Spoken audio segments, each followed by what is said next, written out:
Yan tayo guys, kainan. Sa mga dalawa, kumakain sila.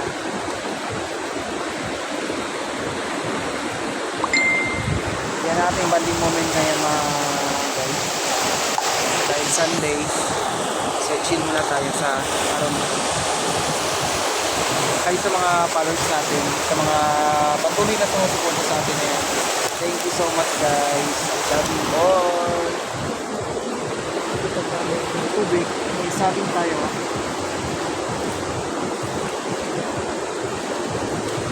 Bumili ako sa market ng Austin Delicacies. Yan. Tapos later maliligo tayo doon sa ilog. Ayan o, rumanagas mo dito. Sa kami ng tagpo dito guys. Bye bye!